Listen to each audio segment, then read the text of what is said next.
Hello everyone, my name is Naveen Kumar from Dwarka branch. Today the presentation of the survey where I can explain this road construction.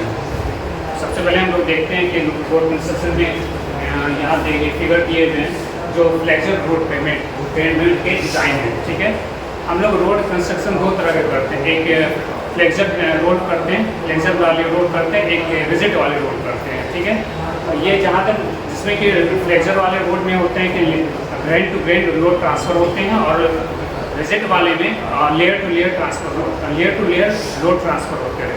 ठीक है, जैसे कि देख रहे हैं कि हम लोग रिजिड, ये वाला फिगर हम लोग रिजिड के हैं, नहीं फ्लेक्चर के, सॉरी ये फ्लेक्चर के हैं। ओके, सबसे पहले एक्सप्लेन कर रहा हूँ। जैसे कि सबसे पहले यहाँ देख रहे हैं कि यहाँ हम लोग सबसे पहले थोड़ी ऊंचाई करते हैं जिसको कहते हैं इम्बैकमेंट। ठीक है, ये वाली पार्ट हम लोग के इम्बैकमेंट होते हैं। उसके बाद हम लोग देखते हैं कि सबसे पहले हम लोग को सबग्रेड का लेयर डालेंगे जिसकी हम लोग की डेप्थ मतलब थिकनेस बोल सकते हैं 500 mm। ठीक है, जैसे यहाँ हम लोग को प्रोवाइड दिया गया है। ठीक है, और उसके ऊपर हम लोग जैसे यहाँ आते हैं तो हम लोग देखते हैं GSB डालते हैं, जैसे ग्रैनुलर सब बेस जो हम लोग की छोटी सी रहती है, मतलब GSFG के ऊपर रहती है। ठीक है, उसके बाद हम लोग देखते हैं कि जहाँ देख रहे हैं WML वेट। ठीक है, ये वाले दे दिए। फिर इसके बाद हम लोग देखते हैं WBM। ठीक है, उसके बाद हम लोग डालते हैं BC। ठीक है, आप देख रहे हैं कि सबसे पहले कि हम लोग सबग्रेड के बारे में समझते हैं। सबग्रेड एक ऐसी लेयर है, सबसे जैसे कि इम्बैकमेंट के बाद हम लोग सबग्रेड डालते हैं, जो जिसकी हमारी विड्थ हम लोग जैसे यहाँ कंसीडर किए हैं 500 mm। ठीक है, सबसे पहले कि देखते हैं कि उसमें सबग्रेड की जो एग्रीगेट की मैक्सिमम वैल्यू होती है वो 55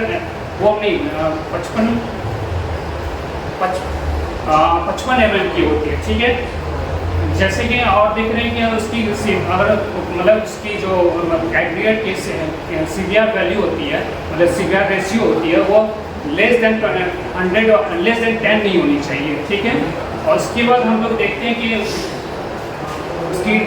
उसको फिलिंग में हम लोग देखते हैं कि हम लोग सॉइल भी यूज कर सकते हैं, उसके मॉडल भी यूज कर सकते हैं उस सबग्रेड में। ठीक है, ये वाली पार्ट हो गया। अब आते हैं ग्रैनुलर सब बेस में। ग्रैनुलर सब बेस में जिसमें देखते हैं कि हम लोग उसमें हम लोग सॉइल फिल नहीं करते, मेनली हम लोग उसमें एग्रीगेट और डस्ट स्टोन मतलब स्टोन की डस्ट यूज करते हैं, जो हमारी पहली स्ट्रेंथ देने वाली मतलब होती है एक लेयर। ठीक है, उसका जो वो फर्स्ट एक स्ट्रेंथ गेन करने वाली लेयर होती है। ठीक है, उसके बाद जो उसकी साइज होती है, एग्रीगेट की साइज होती है, वो 75 mm की होती है। मैक्सिमम जो वैल्यू होती है 75 mm की वैल्यू होती है।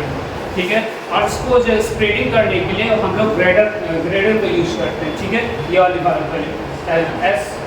GSB की। ठीक है, उसके बाद हम जस्ट उसके ऊपर आते हैं WMM की। ये WMM1 और WMM2 एक ही होती है, मगर जो यहाँ देख रहे हैं यहाँ डिफरेंट होती है, इसलिए हम लोग 2 लेयर में बिछाते हैं, वो अच्छी प्रोवाइड स्ट्रेंथ करती है। ठीक है, उसकी जो हम लोग की एग्रीगेट की मैक्सिमम हम डाल सकते हैं 53 ही डाल सकते हैं, 53 mm। ठीक है, और उसके जो हम लोग देखा जाए तो उसको हम लोग की जो उसको स्प्रेड मतलब उसको वाइब्रेटिंग मतलब जैसे कि उसको कंपैक्शन करने रहते हैं, तो हम लोग उसमें वाइब्रेटिंग रोलर भी यूज करते हैं और प्लेन रोलर भी यूज करते हैं, मगर मेनली हम लोग वाइब्रेटिंग रोलर यूज करने चाहते हैं क्योंकि वो इसके थिकनेस पर है। जैसे कि हम लोग की 100 mm की थिकनेस लूँगा तो वहाँ प्लेन रोलर यूज करूँगा जिसका 80 to 100 किलोमीटर का एक लोड लगाऊंगा। ठीक है, अगर 200 mm की अगर थिकनेस होती है तो वहाँ हम लोग वाइब्रेटिंग रोलर को यूज करते हैं। ठीक है, उसके बाद हम लोग देखते हैं कि इसकी जो हम लोग मतलब हम लोग जो मटेरियल लाते हैं वो ऑटोमेटिकली बनती है वो प्लांट पे, वो यहाँ हम लोग कुछ नहीं करते, मतलब रोड पर कुछ नहीं करते। ठीक है, उसके बाद आता हूँ DBM में।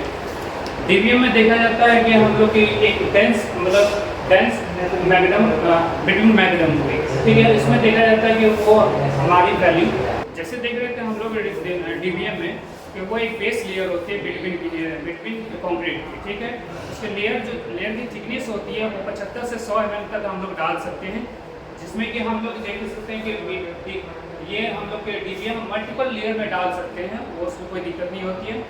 और उसके बाद हम लोग आते हैं बीसी मतलब बिटवीन कॉन्क्रीट, ठीक है, बिटनस कॉन्क्रीट बोल सकते हैं, ठीक है, जो हमारी टॉप मोस्ट लेयर होती है, जैसे कि यहाँ टॉप मोस्ट लेयर में डाली जाती है। तो उसमें हम लोग की थिकनेस 30, 40, 50 तक mm तक कंसिडर करते हैं, जिसका जो हमेशा हम लोग को सिंगल लेयर में ही हम लोग स्प्रेड करते हैं, मतलब लेआउट करते हैं इसकी, मतलब एक सिंगल ही लेयर होनी चाहिए, ठीक है। उसके बाद हम लोग जो इसकी मतलब स्मूथनेस करने के लिए हम लोग यूज करते हैं पेवर मशीन, जो हम लोग वो पहली जो मतलब बीसी की जो सरफेस को स्मूथनिंग करने के लिए ही किए जाते हैं, ठीक है। और आगे देखते हैं कि हम लोग बताते हैं कि कैसे फर्दर कैलकुलेट कैसे करते हैं ये इस चीज़ को, लेजर रोड कंक्रीट को, ठीक है। Hi everyone, my name is Pranjaldeep Sinha. I have done my BTech from Delhi and currently I am doing training at Civil Engineering Training Institute. तो अभी नवीन ने बताया था इसके कंपोनेंट्स के बारे में, अब मैं इसकी एस्टिमेशन निकालूंगा कि कैसे इसके टोटल विड्थ और वॉल्यूम कैसे निकलती है, तो उसके बारे में हम ये बात करते हैं। तो ये जो आपको क्रॉस सेक्शन दिख रहा है, इसमें बहुत सारे लेयर्स हैं। ये जैसे ये आपको दिख रहा है, ये है बिटुमिनस कंक्रीट, ये है डीबीएम डेंस मैकेडम, ये डब्ल्यूएमएम, ये जीएसबी और ये सब ग्रेड। तो इसके बाद में इसके जो पहले बॉटम विड्थ निकालेंगे, उसके बाद बॉटम विड्थ निकालने के बाद उसके विड्थ से मल्टीप्लाई करके उसका वॉल्यूम निकालेंगे। तो पहले मैं सब ग्रेड के बारे में बताता हूँ कि उसका कैसे निकालना है। तो सब ग्रेड यहाँ जैसे दिख रहा है आपको सब ग्रेड बना हुआ ये, तो इसकी जो बॉटम लेंथ है वो कैलकुलेट करने के लिए हमें ये इस वैल्यूज की यूज़ करनी पड़ेगी। तो पहले हम लोग देख लेते हैं कि यहाँ से यहाँ तक जो वैल्यू है उसमें ये वाला पोर्शन और ये वाला पोर्शन ऐड करेंगे तो बॉटम टू विड्थ निकल जाएगी हमें सब ग्रेड की। तो कैसे निकलेगी हम लोग देखते हैं। 0.7 इसको हम लोग 7 इसको मिरर में कन्वर्ट करें, 7 प्लस 1.5 प्लस इधर का 1.5 प्लस 1 प्लस 1, ये हो गया ये लेंथ। अब इसके बाद ये हमें निकालना है, तो इसके ये निकालने के लिए हमें पहले ये निकालना पड़ेगा, फिर उसको 2 से मल्टीप्लाई करके ये आ जाएगा। तो ये जो विड्थ, ये जो लेंथ है वो सम ऑफ टोटल विड्थ होगी। तो इसकी विड्थ जो है वो यहाँ पे दी है, पहले हमें दी है 40 में, तो 0.04 mm प्लस 0.05 ये प्लस 0.1 प्लस 0.1 और ये भी दी है प्लस 0.15 और सबसे नीचे दिया हुआ 0.5। ये तो इसकी डेप्थ होगी। अब डेप्थ से हमें इसकी वैल्यू अगर निकालेंगे तो स्लोप से मल्टीप्लाई करना पड़ेगा। यहाँ स्लोप देखें 2 हॉरिजॉन्टल बाई 1 वर्टिकल, तो इसमें हम ये लेंथ निकालने के लिए इसको मल्टीप्लाई करेंगे 2 से, और क्योंकि ये दोनों साइड है, यहाँ पे भी यहाँ पे भी, तो इसके लिए फिर हम दोनों साइड से मल्टीप्लाई करेंगे 2 से।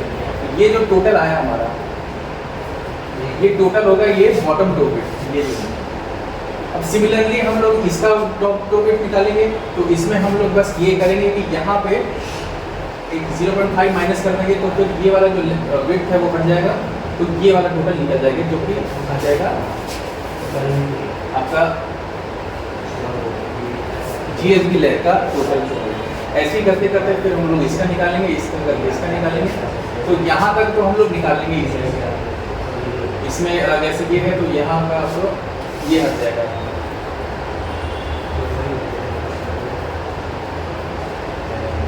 ये हट जाएगा, तो हमारा इसका टॉप टो विड्थ निकल जाएगा, इसका ये जीएसबी का।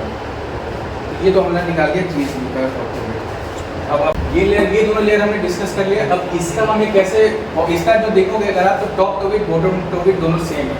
जैसे ये वाली जो लेंथ होगी हमारी और ये वाली लेंथ होगी, ये दोनों सेम है, तो उसका कॉमन टो विड्थ निकलेगा। तो ये निकलेगा ऊपर वाली कैलकुलेशन से। तो जैसे आप ये देख रहे हो, यहाँ से ये हमारा 150 mm, ये भी हमारा 150, तो अगर देखें तो इसका जो ये वाला जो बिट है 2 बिट, वो कैसे निकलेगा? वो निकलेगा ऊपर में ये इसको ऐड करें पहले हम लोग, तो 7 + 1.5 + 1.5, तो अब यहाँ तक हम लोग इसकी बिट आ गई। अब हम लोग यहाँ पे आएंगे, इसकी आ जाएगी हम लोग टोटल 2 ×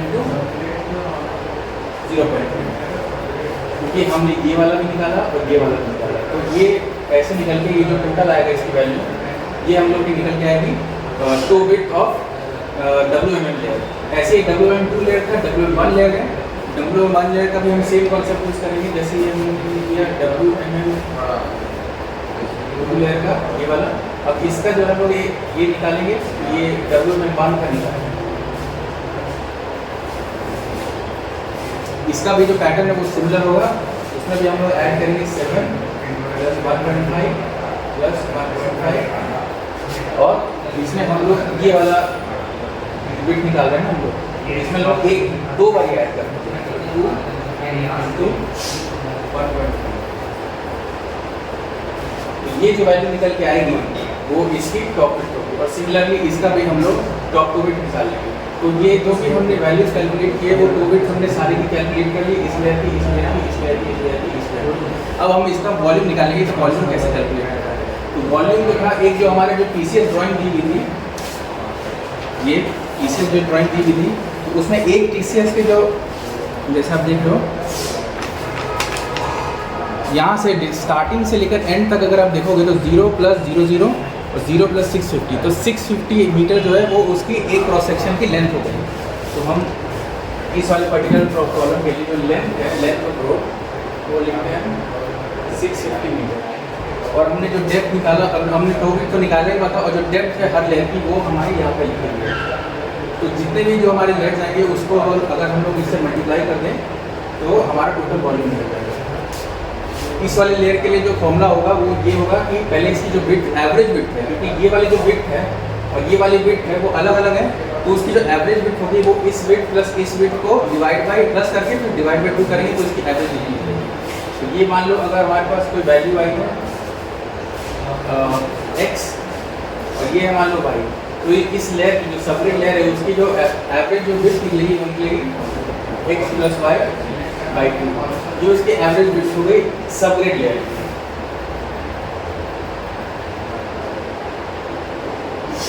तो ये उसकी एवरेज बिट हो गई। अब इसको हमने मल्टीप्लाई करना है इससे बिट से, तो बिट जो दी हुई है वो हमें दी हुई है यहाँ पे 0.5, और उसके बाद हमें ये वाले से मल्टीप्लाई करना है। ये एक क्रॉस सेक्शन का जो टोटल लेंथ है वो 650 मीटर है, तो 650 मीटर ताकि ये जो आएगी ये हमारा वॉल्यूम निकल जाएगा, वॉल्यूम ऑफ सर्किट। ये वाला जो लेयर है इसकी वॉल्यूम निकलेगी इस फॉर्मूला से।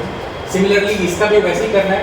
यहाँ पे मान लो कि अगर टॉप बिट जो है यहाँ से यहाँ तक, अगर मान लो हमारे पास ये है और ये जो बॉटम 2 बिट है वो मान लो हमारे पास ये है, तो इसकी जो एवरेज 2 बिट निकलेगी वो निकलेगी, और जैसे मैं यहाँ लिखता हूँ वॉल्यूम ऑफ GSB, तो उसकी मान लो A + B/2 ये होगी इस लेयर की एवरेज बिट, और इसका जो थिकनेस है वो यहाँ दी हुई है 1.50 mm, तो 0.15 मीटर इंटू ये वाली लेंथ 650। तो यहाँ पे आपकी टोटल लेंथ आ जाए, टोटल वॉल्यूम निकल जाएगी इस लेयर से। यहाँ जो है ये वाला ये जो तीनों लेयर है उसमें जो बॉटम बिट टॉप बिट दोनों सेम है, तो सिमिलरली हम लोग निकाल लेंगे। जैसे कि यहाँ आपकी वैल्यू है यहाँ पे निकाल सकती है ऑलरेडी, तो इस बिट को और इस जो थिकनेस से और इससे मल्टीप्लाई कर देंगे तो इसकी वॉल्यूम आ जाएगी। तो सिमिलरली ये तीनों हम लोग वैसे कैलकुलेट करेंगे, तो इससे जो है वॉल्यूम ऑफ लेयर्स आ गई। अब ये वाला एक क्वेश्चन बचा है जो अर्थिंग शोल्डर है, वो हमें कैसे निकालना है? तो लेयर्स, मेरा नाम आकाश शर्मा है और मैं दिल्ली से हूँ और मैंने बीटेक कर रखा है। अभी आप लोगों को जैसे पता है कि हमने अभी 2 महीने का कोर्स सिविल टेक्नोलॉजी के साथ किया है, तो आज हम सर्वेइंग के बारे में बात कर रहे थे। तो हमारे इससे प्रीवियस में आप लोगों को हमारे प्रांजल जी ने जो बताया उसके आगे हम बात करें कि सर यहाँ पे आप लोगों को बताया कि कैसे कैलकुलेट करते हैं और एस्टिमेशन कैसे करते हैं। हमारा एक पॉइंट यहाँ पे एक पार्ट जुड़ा हुआ है अर्दन शोल्डर, इसके बारे में हम बताएंगे कि अर्दन शोल्डर हम कैसे कैलकुलेट करते हैं, इसकी वॉल्यूम हम कैसे निकालेंगे। तो जैसे हम वॉल्यूम इसकी निकालते हैं कि जैसे ये वाला यहाँ तक तो हो गया था, और वॉल्यूम अर्थ एंड शोल्डर की बात करें तो total volume of above GSP, ये जीएसपी आप जैसे देख रहे हैं यहाँ के ऊपर का वॉल्यूम हम कंसीडर करेंगे, ठीक है। और जब हम कंसीडर करेंगे तो यहीं क्योंकि दोनों साइड हम शोल्डर प्रोवाइड कर रहे हैं तो यहीं इसके वॉल्यूम में हम इंटू 2 कर देंगे तो पूरा वॉल्यूम इसका आ जाएगा। इसमें माइनस हम करेंगे वॉल्यूम ऑफ WM1 और WM2, जैसे कि आप देख रहे हैं यहाँ पे जो हमारे मित्र ने बताया, फ्रेंड ने बताया, प्रांजल जी ने इसका वैल्यू निकाल के वो यहाँ पर हम पुट करेंगे और वॉल्यूम ऑफ DPM भी हम इसमें कैलकुलेट करेंगे तभी आएगा, क्योंकि हर लेयर की बात करें तो जैसे जैसे ऊपर जाएंगे तो वैसे वैसे GSB के अब बात कर रहे हैं तो WM2 आएगा, फिर WM1 आएगा, फिर DPM आएगा और BC आएगा, तो इसके सारे की वैल्यू हम माइनस करेंगे तो हमारा ये पोर्शन इसका वॉल्यूम जो है अर्थ एंड शोल्डर का वॉल्यूम निकल के आ जाएगा। और इसके बाद हम बात करते हैं कि जब भी हम लेयर्स प्रोवाइड करते हैं उसमें हम जैसे सब ग्रेड के ऊपर GSB आता है तो GSB में हम जो है एक लेयर प्रोवाइड करते हैं जिसको हम प्राइम कोड कहते हैं। तो यहाँ पे एक लेयर प्रोवाइड होगा जिसको हम प्राइम कोड कहेंगे, तो इसका भी हमें निकालना पड़ेगा। तो इसका क्या हो जाएगा, प्राइम कोड ऑफ GSB में नंबर ले लेंगे, number into length into width बात करते हैं तो नंबर तो एक ही होगा और लेंथ हमें पता ही दिया हुआ है, बताया अभी हमारे पास ड्राइंग में भी आप देख सकते हैं, ड्राइंग में दिया हुआ है कि 650 मीटर हमारा लेंथ है और विड्थ हमने कैलकुलेट कर रखा है प्रीवियसली। अगर आप लोग देखेंगे वीडियो में तो हमारे जो फ्रेंड्स हैं उसने आपको विड्थ की भी वैल्यू निकाल के बताई होगी, तो अगर उसको हम निकालेंगे, अगर उसको मल्टीप्लाई करते हैं तो जो हम प्राइम कोड जो हम प्रोवाइड करेंगे अब GSB उसका हमको वॉल्यूम निकल के आ जाएगा, ठीक है। इसके बाद ये प्राइम कोड हम कहाँ पे यूज़ करते हैं, एबव WMM और 2 के ऊपर भी हम यूज़ करेंगे, ठीक है। यहाँ पे भी हम प्राइम कोड यूज़ करते हैं और टैग कोड भी यूज़ करते हैं, तो इसका भी हमें वॉल्यूम निकालना पड़ेगा। तो इसके वॉल्यूम निकालने के लिए हमें इसके लेंथ इंटू विड्थ की मल्टीप्लाई करनी होगी, तब हमारा प्राइम कोड एबव MM1 और 2 का भी वॉल्यूम निकल के आ जाएगा। इसके बाद सील कोड बात करें तो सील कोड कहाँ पे लगता है, ये हमारा BC के एबव लगता है। BC के एबव जब हम सील कोड की बात करेंगे तो हमारा पूरा लेंथ जो दिया हुआ है 650 मीटर का और इनटू विड्थ बात करें तो 10 से मल्टीप्लाई करेंगे तो टोटल वॉल्यूम निकल के आ जाएगा। My name is Mohammad Arman Ansari. I am from Dwarka branch from Civil Guruji Training Institute. मैं स्टार्ट कर रहा हूँ आपका रिजिट पेमेंट का कैलकुलेशन पार्ट, एस्टिमेशन का पार्ट। तो मैं बताने जा रहा हूँ कि कैसे कैसे क्या कैलकुलेट करना है। तो ये जो पार्ट है हमारा, ये सब ग्रेड का पार्ट है, सब ग्रेड का पार्ट लेकर बताना है। तो सब ग्रेड का पार्ट बताने के लिए हमें क्या, ये बॉटम विड्थ चाहिए, फिर टॉप विड्थ चाहिए। तो विड्थ कैसे कैलकुलेट करते हैं ये हमें बताने के लिए हमें एक्स्ट्रा पार्ट बताना पड़ेगा। एक्स्ट्रा पार्ट क्या है, ये इसका स्लोप दिया हुआ है, तो उसके अकॉर्डिंग हम विड्थ निकालते हैं, बॉटम निकालते हैं। तो बॉटम विड्थ क्या होगा, ये टोटल यहाँ से यहाँ तक का जो ये टोटल हमारा कितना हो जाता है 1200 में मतलब 12 मीटर प्लस दोनों साइड स्लोप एक्स्ट्रा पार्ट है इसलिए 2 लिखा। अब स्लोप के अकॉर्डिंग ये कितना है 1.5 मल्टीप्लाई करते हैं, 1 वर्टिकल तो 1.5 हॉरिजॉन्टल, इसीलिए वर्टिकल टोटल देखते हैं यहाँ से तो वर्टिकल जितना है सारे लेयर का ऐड कर देंगे और हॉरिजॉन्टल 1.5 मल्टीप्लाई कर देते हैं तो सारा लेयर का ये जो कितना विड्थ है सब ऐड कर देते हैं। तो ये भी मीटर भी कर देते हैं 0.15 प्लस 0.15 प्लस 0.5। अब ये इतना करने के बाद जो हमारा आएगा ये बॉटम विड्थ आ जाएगा, ठीक है। बॉटम विड्थ निकालने के बाद अब टॉप विड्थ निकालते हैं इसी तरह। तो टॉप विड्थ कैसे निकलेगा, ये है हमारा टॉप विड्थ। तो टॉप विड्थ निकालने के लिए एक्स्ट्रा पार्ट निकालना पड़ेगा, ठीक है। एक्स्ट्रा पार्ट भी निकालना है, ये इसमें भी 12 लिखूंगा, 12 ये यहाँ से लेके यहाँ तक का ये 12 मीटर है प्लस 2 इंटू 1.5 जो स्कोप है प्लस। अब इसमें क्या है, ये जो विड्थ है ना इसे एक्सक्लूड कर देना है क्योंकि हमें ये चाहिए तो यहाँ से लेके यहाँ तक का विड्थ चाहिए।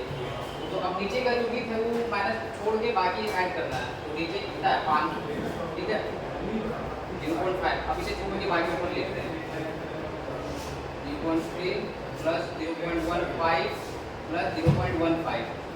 ये हमारा टॉप विड्थ आ गया इसका, ये आ गया हमारा सब ग्रेड का टॉप विड्थ आ गया, ठीक है। ये अब इसका वॉल्यूम हमें चाहिए, वॉल्यूम कैसे निकालते हैं, वॉल्यूम निकालने के लिए जो हमारा रोड का लेंथ है जो 550 मीटर था एक पार्ट का, 550 हो गया। अब विथ क्या लेना है, विथ जो हमने बॉटम और टॉप निकाला है ना उसका एवरेज लेना है, मतलब W1 plus W2 divide by 2 और इनटू हाइट। यहाँ से अब ये जो हाइट क्या लेना है, ये जो हमारा ये जो दोनों का बीच का डिफरेंस है ना, कितना ये विथ है ये लेयर का, और इस लेयर का कितना है 500 mm, तो ये 5 अब ये हमारा वॉल्यूम आ गया सबप्लेट का। इसी तरीके से हम क्या निकालेंगे, सबप्लेट पर जीएसपी निकालेंगे। जीएसपी निकालने के बाद फिर ऐसा ही हम क्या निकालेंगे डीएलसी का। पर डीएलसी का पार्ट क्या है, ये है हमारा डीएलसी, ठीक है। अब डीएलसी निकालने के लिए क्या करना पड़ेगा, डीएलसी हमारा एक्स्ट्रा लेते हैं 500 mm दोनों साइड एक्स्ट्रा लेते हैं। यहाँ से ये जो इतना निकला है ना ये 500 mm और ये भी इधर 500 mm एक्स्ट्रा। तो अब यहाँ से यहाँ तक का जो हमारा विथ है कितना हो जाएगा 7000, ये 1500 1500 3000 10000, ये 500 11,000। तो मतलब ये हमारा डीएलसी के लिए कैलकुलेट कर रहे हैं। तो विथ हमारा कितना 11,000 में, तो 11 मीटर लिख लिया। लेंथ कितना होगा 550 है, ठीक है, मीटर में 550 मीटर। और डीएलसी का ये कितना है, लेयर का कितना थिकनेस है, तो डीएलसी का लेयर का थिकनेस है हमारा ड्राइंग में दिया होता है, ठीक है। ड्राइंग में हमारा कितना दिया हुआ है डीएलसी का, ये है 150 mm, तो मतलब 0.15 ले लेना है। तो ये हमारा वॉल्यूम आ जाएगा डीएलसी का। और हमने ये जीएसपी का इसलिए बताया कि ये एज ए सेम है सबग्रेड का, ठीक है, कैलकुलेशन। अब डीएलसी का हमने बता दिया, ये हमारा मीटर टू में आएंगे। अब डीएलसी के बाद हम बताते हैं आपको पीक्यूसी। अब पीक्यूसी कितना होगा, पीक्यूसी यहाँ से लेके यहाँ तक का, ठीक है, 1500 3 हो गया 3000, ये 7 10,000, तो 10,000 mm है, तो 10,000 mm विथ हो गया, मतलब 10 मीटर। इसलिए 10 मीटर इंटू 550 मीटर लेंथ है जो रोड का है। और थिकनेस लेयर का थिकनेस कितना है पीक्यूसी का, पीक्यूसी का थिकनेस कितना है यहाँ दिया हुआ 300 mm, मतलब 0.3। अब ये जो मल्टीप्लाई करने को आएगा मीटर में, ये हमारा वॉल्यूम आ जाएगा पीक्यूसी का। अब ये सारा कैलकुलेट कर लिया हमने सबग्रेड का, फिर डीएलसी का, पीक्यूसी का। और सबग्रेड के बाद हमने जीएसपी नहीं बताया, जीएसपी एज इट इज है सबग्रेड की तरह। टॉप निकालना है विथ और बॉटम भी निकालना है, एवरेज लेकर के length into breadth into height कर देना है। अब पीक्यूसी के बाद एक और पार्ट है, वो पार्ट है हमारा जो लेयर हम प्रोवाइड करते हैं किसके बीच में, पीक्यूसी और डीएलसी के बीच में एक लेयर प्रोवाइड करते हैं, वो क्या होता है,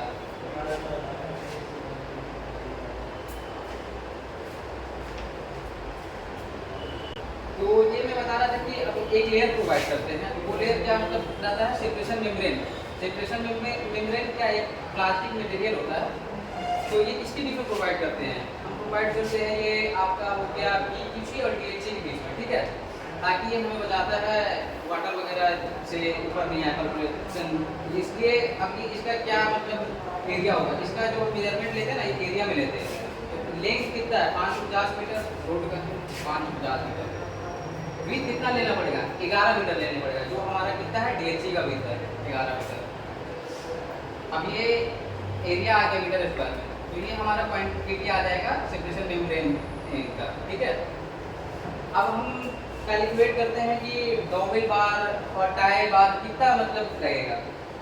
तो डॉवेल बार निकालने का हमें पता है कि एक स्लैब जो है ये 4 मीटर होगा, 4 मीटर के बाद फिर दूसरा स्लैब देते हैं। तो अब ये जो बार यहाँ पे जो बार देते हैं ना ये एलॉन्ग द लेंथ, यही डॉवेल बार होता है जो शिविर जी ने बताया था। और एलॉन्ग ये भी देते हैं तो हमारा टाई बार होता है। तो ये बार हम कैलकुलेट करते हैं, कैसे कैलकुलेट करेंगे ये आपको मैं बताता हूँ। पहले तो एक स्लैब में कितना बार डॉवेल बार लगेगा वो कैलकुलेट करते हैं, उसके बाद फिर मैं टोटल कितने डॉवेल बार लगेंगे वो कैलकुलेट करता हूँ। तो एक स्लैब में कितना बार लेंगे, तो ये क्या लग रहा है, ये डॉवेल बार है, विथ भी लग रहा है। तो ये विथ का जो मेजरमेंट है ना ये 5 मीटर है, तो 10 मीटर करो, तो 5 मीटर है, 5 metre divided by spacing 300 mm का स्पेसिंग था, तो 0.3 + 1।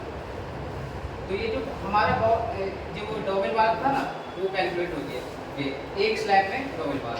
अब कितने स्लैब है, कितने स्लैब है, नंबर ऑफ स्लैब कैसे निकालेंगे, टोटल जो लेंथ है रोड का, टोटल लेंथ 550 मीटर है, डिवाइडेड बाय क्या डिवाइड करेंगे, जो ये स्लैब का इतना ये दूरी है, तो ये कितना है 4 मीटर का, 4 मीटर प्लस 1, ये हमारा नंबर ऑफ स्लैब आ जाएगा। अब ये नंबर ऑफ टाइप स्लैब है, मतलब कितना स्लैब है तो कितना एक स्लैब है ये पता, इसे दोनों को मल्टीप्लाई कर देंगे तो हमारा टोटल नंबर ऑफ डोवेल बार निकल आएगा। अब उसी तरीके से हमें क्या निकालना है, ये टाई बार। तो टाई बार में ऐसा नहीं करना है, टाई बार में क्या करना है, सीधी सी बात है, ये पूरे लेंथ में लग रहा है एलॉन्ग इसके विथ, तो अब यहाँ पे ये टोटल लेंथ है, अब लेंथ को डिवाइड कर देंगे, कितना लेंथ 550 मीटर है रोड का, स्पेसिंग कितना है, स्पेसिंग इसका 1060 mm का, जो ड्राइंग के अकॉर्डिंग है 1.06 मीटर लेंथ है, डिवाइड बाय +1। तो अब ये जो वैल्यू आया है ये हमारा नंबर ऑफ टाई बार आ गया। अब ये तो एक ड्राइंग का हुआ, अब ऐसे पार्ट बाय पार्ट अलग अलग ड्राइंग होगी, ये एक TCS1 हो गया, ये TCS2 हो गया, TCS3 हो गया। अब 3 ड्राइंग है, तो 3 ड्राइंग में कैसे कैसे नंबर कैलकुलेट करना ये मैं बताता हूँ।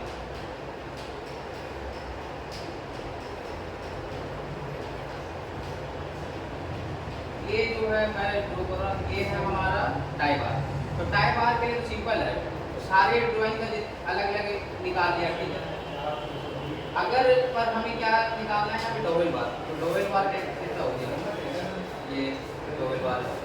पर जहाँ पे ज्वाइंट होता है ना, तो अब इसका जब इंक्लूड कर रहे हैं तो इसको इस TCS में इसे एक्सक्लूड करना पड़ेगा इस डोवेल बार को, तो यहाँ पे L/S+1 हो जाएगा इस ड्राइंग के लिए। अब इस ड्राइंग में जब इसे एक एक्सक्लूड किए और यहाँ तक इंक्लूड कर लेते हैं तो ये फिर L/S हो जाएगा, और फिर यहाँ पे जब इस ड्राइंग में फिर इसे एक्सक्लूड करना पड़ेगा, आगे वाले से शुरू होगा फिर यहाँ खत्म हुआ, तो यहाँ पे भी L/S होगा।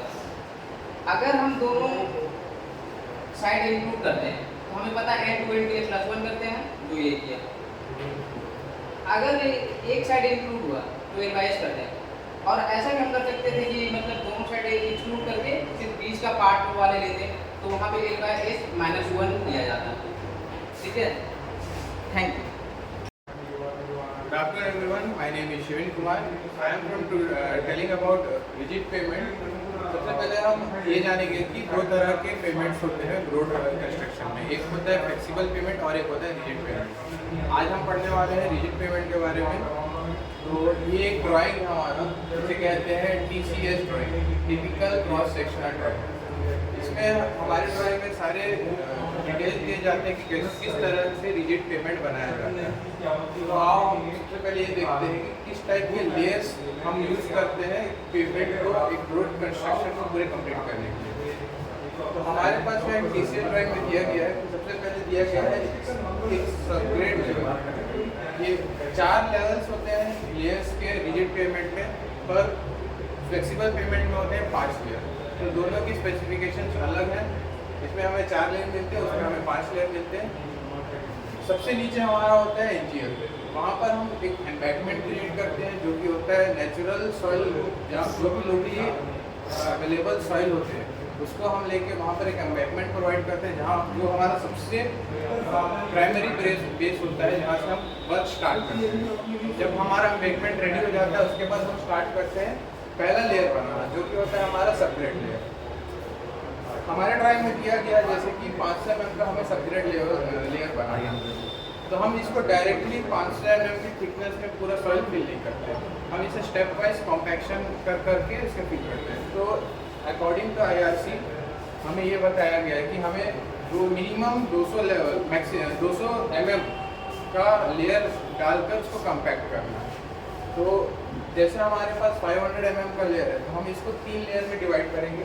सबसे पहले एक बार 200 mm का लेयर क्रिएट करेंगे, उसे कॉम्पैक्ट करेंगे, फिर 200 mm का लेयर क्रिएट करेंगे, फिर कॉम्पैक्ट करेंगे, बचे हुए 100 mm को फिर थर्डली डालकर उसे कॉम्पैक्ट करेंगे। जब हमारा सबग्रेड लेयर कंप्लीट हो जाएगा, उसके बाद हम बनाते हैं GSB का फुल फॉर्म होता है ग्रैनुलर सरफेस।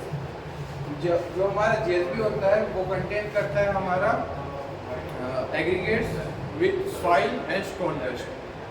ये हमारा यहाँ से हमारा स्ट्रेंथ देना चालू हो जाता है। जो भी हमारा पेमेंट बेस होता है यहाँ से हम स्ट्रेंथ प्रोवाइड देना चालू कर देते हैं। यहाँ भी दिया गया है 150 mm, तो जो कि हमारे IRC के अकॉर्डिंग 200 mm से कम है, तो हम इसको एक सिंगल लेयर में भी प्रोवाइड कर सकते हैं, डबल लेयर में भी प्रोवाइड कर सकते हैं। उसके बाद जो हमारा मेन बेस लेवल आता है अकॉर्डिंग टू IRC, ये हमारा मेन सब बेस लेवल है जहाँ से हम एक्चुअल वर्क चालू करते हैं, क्योंकि ये जो होता है हमारा मेन स्ट्रेंथ देता है हमारे पेमेंट को। इसे कहते हैं DLC। DLC लेयर का फुल फॉर्म होता है ड्राई लीन कंक्रीट, जो कि एक मिक्सचर होता है सीमेंट और एग्रीगेट का, जहाँ की इसका रेशियो होता है 15:1। जो 15 रेशियो होता है वो एग्रीगेट का होता है, जो 1 रेशियो होता है वो सीमेंट का होता है। इसे हमें ड्राई फॉर्म में ही रखना पड़ता है, क्योंकि जो कि हमारा सीमेंट और एग्रीगेट का मिक्सचर होता है, उसमें ऐसा होता है कि हम जब ज़्यादा पानी प्रोवाइड करते हैं तो उसका स्ट्रेंथ कम हो जाता है, और जब हम पानी कम रखते हैं तो उसका स्ट्रेंथ ज़्यादा हो जाता है। तो जो हमारा DLC है जो 150 mm में दिया गया है, इसे हम सिंगल लेयर में भी कॉम्पैक्ट करके बैठा सकते हैं। जो कि हमारा स्ट्रेंथ होता है DLC का वो होता है 10 MPa, 7 दिन में अचीव कर पाता है। और जब भी हम DLC को प्रोवाइड करते हैं, यहाँ पर इसके कॉम्पैक्शन के लिए हम रोलर्स यूज़ कर सकते हैं, और उसके बाद हम यूज़ करते हैं PQC। तो DLC होता है वो PQC लेवल से, जैसे कि हमारे ड्राइंग है, जैसे ये 2 लेयर दिए गए हैं, हमारा जो DLC लेवल होगा वो हमारे PQC से 500 mm एक्स्ट्रा बाहर है। इसे हम इसलिए प्रोवाइड करते हैं ताकि फर्दर कंस्ट्रक्शन में हमें यूज़फुल हो और हमारे PQC को एक अच्छा सब बेस मिल सके। इसके बाद हम आते हैं PQC में। PQC होता है पेव्ड क्वालिटी कंक्रीट। ये हमारा होता है ये एक्चुअली होता है जो PQC एक कंक्रीट मटेरियल मिक्सचर है जो कि हम खुद क्रिएट नहीं करते, जो हम अपने सीमेंट प्लांट से already compound bed design mix के हिसाब से हम इसे मंगवाते हैं। तो इसका स्लम टेस्ट होता है, जब भी हम इसको पोर करने जाते हैं, कास्ट करने जाते हैं, तो इसको सबसे पहले हम एक स्लम टेस्ट करते हैं। जब हम इसको पेव करते हैं पेवर मशीन के यूज़ से, उसके पहले हमको इसका स्लम टेस्ट निकालना पड़ता है। जैसे कि अगर PQC को हम फुली मैकेनाइज्ड मशीन से अगर पेव कर रहे हैं तो उसका वैल्यू स्लम का आना चाहिए 25 ± 10। अगर ये वैल्यू इसके बीच लाई करती है, लाइक 25 इस लेवल के अंदर तक का स्लम कंसीडर करेंगे हम फुली मैकेनाइज्ड पेवर मशीन के साथ। पर जब हमारे पास पेवर मशीन नहीं है, हमें मैनुअली सब कुछ काम करना है, तो हम इसका वैल्यू लेते हैं 40। इतने वैल्यू तक का हम स्लम मैनुअल में अलाउ कर सकते हैं, जो हम पोर करेंगे, जो कास्ट करेंगे हम पेवर मशीन के। जब भी ये सारा प्रोसेस होता है हमको क्यूरिंग करना पड़ता है। DLC और PQC ड्राई लीन कंक्रीट जो होता है वो एक ड्राई मटेरियल मिक्सचर है, हमें इसमें वाटर रेजिस्ट करना पड़ता है, और जो हमारा PQC होता है वो वाटर कंटेंट मटेरियल होता है। तो हम इसको एक सेपरेशन मटेरियल से अलग करते हैं, इसको कहते हैं सेपरेशन मेम्ब्रेन शीट। उसका 125 to 150 माइक्रोन शीट का टेंडेंसी होता है, जो कि हमारा वाटर को रेजिस्ट करता है PQC तक जाते हुए, ताकि हमारा वाटर रेशियो सीमेंट ना PQC का खराब हो ना DLC का खराब हो। जब भी ये सारा प्रोसेस खत्म हो जाता है, उसके बाद हमारा PQC कंप्लीट होने के बाद हमें इसे 28 डेज तक की क्यूरिंग करना पड़ता है, जिसमें ये 28 डेज के बाद 4 MPa to 4.29 MPa तक का स्ट्रेंथ अचीव कर पाता है। और हमें 90 दिनों तक रेस्पेक्टिवली इसका क्यूरिंग करना पड़ता है, ताकि वो और अच्छी स्ट्रेंथ ले सके। जब भी हम PQC प्रोवाइड करते हैं तो होता ऐसा है कि एक रोड है, अगर हमें इसे 2 ब्लॉक्स में कवर करना है, मान लीजिए 2 ब्लॉक है, ये एक वे है, ये एक वे है। जब भी हमें PQC हम निकालते हैं तो हमें एक रेनफोर्समेंट प्रोवाइड करना होता है। 2 तरह के रेनफोर्समेंट होते हैं, दो तरह के रेनफोर्समेंट होते हैं जो कि हमारे दो डायरेक्शन में लगते हैं। एक डायरेक्शन होता है लॉन्गिट्यूडनल, जो कि अलोंग द लेंथ लगता है, और एक होता है ट्रांसवर्स, जो कि हॉरिजॉन्टल वे में लगता है। जो हमारा लॉन्गिट्यूडनल वे में लगता है उसे कहते हैं हम टाइमर, जो कि रॉड्स होते हैं जो दो वेज के जो भी स्लैब होंगे उनको कनेक्ट करने के काम आता है, जो कि इस तरह से कनेक्ट होते हैं। ये अलोंग द लेंथ पूरे रोड में कनेक्ट होते जाएंगे सर्टेन स्पेसिंग के साथ। ये होते हैं टाई बार। इसके बाद हम डॉवेल बार, हम इसमें यहाँ पर एक डॉवेल बार देते हैं। ये होता है अलोंग हॉरिजॉन्टल, जो कि ट्रांसफर जॉइंट में होता है। बेसिकली हम इसको प्रोवाइड करते हैं सर्टेन स्पेसिंग में। हम अगर कंसीडर करें इसको 4 मीटर की स्पेसिंग है, तो ये पूरे सर्टेन लेंथ में हर जगह 4 मीटर के स्पेसिंग में प्रोवाइड किया जाएगा। जब भी हम ये डबल बार प्रोवाइड करते हैं, हमें इसके ऊपर जो भी ये लेंथ होता है, ये लेंथ होता है, इसके हाफ में सर्टेन फ्रॉम सेंटर हम डॉवेल इसको प्लेस किया जाता है। अगर 500 mm का बार है तो 250 इस लाइन के ऊपर जाएगा, 250 इस लाइन के नीचे आएगा। जो ये लाइन होता है वहाँ पर हम एक ग्रुप कटिंग प्रोवाइड करते हैं, ताकि जो भी क्यूरिंग, जब हम मास कंक्रीटिंग करते हैं, मास कास्टिंग करते हैं, तो हमें क्रैक्स देखने का मतलब क्रैक्स आने का वो रहता है। तो उसको अवॉइड करने के लिए हम क्या करते हैं कि हम प्लान क्रैक्स वहाँ पर प्रोवाइड करते हैं, ताकि जो भी क्रैक्स आए, जैसे क्रैक्स ट्रैवल कर रहे हैं यहाँ से, अगर हमारे पास एक पहले से यहाँ पर एक क्रैक हमने प्लान कर दिया, तो ये क्रैक्स आगे जाके कैरी फॉरवर्ड नहीं करेंगे। तो इसका अवॉइड करने के लिए हम यहाँ पर ग्रुप कटिंग करते हैं। हर 4 मीटर में हम यहाँ प्रोवाइड करेंगे, जो कि होता है 10 mm डेप्थ में होता है, जहाँ पर हम इसके बाद, और 2 mm विड्थ में होता है। जब हम इसको कटिंग करते हैं उसके बाद हम ना इसके अंदर कुछ फिलर मटेरियल डालते हैं, ताकि जब भी कुछ क्रैक से एक्सपेंशन हो, दूसरे मटेरियल के कारण वहाँ पर कोई गैप फिल ना हो जाए, वो अच्छे से कॉन्ट्रैक्ट और एक्सपेंशन हो पाए। ताकि हम वहाँ पर एक फिलर मटेरियल प्रोवाइड करते हैं, जिसको कहते हैं बैकर रॉड। वो एक रोप की तरह होता है, जो कि हम उसके अंदर डाल देते हैं। उसके ऊपर हम उसको कवरिंग करते हैं एक सीलेंट से होता है, जो कि होता है पॉलीसल्फाइड सीलेंट। तो उसको डालने के बाद वो भी इस तरह से बात करता है, ताकि टेम्परेचर आने पर वो अपने हिसाब से एक्सपेंशन या कॉन्ट्रैक्ट हो पाए। इसके बाद आता है expansion joint. Expansion joint basically हम प्रोवाइड करते हैं मास कंक्रीट के कारण, ताकि वो भी कॉन्ट्रैक्ट होने पर रोड पे कहीं क्रैक या तो हम उसको अगर प्रोवाइड करना है 20 मीटर के लेंथ पे, तो ये अलोंग द रोड हर 20 मीटर के बाद प्रोवाइड किया जाएगा।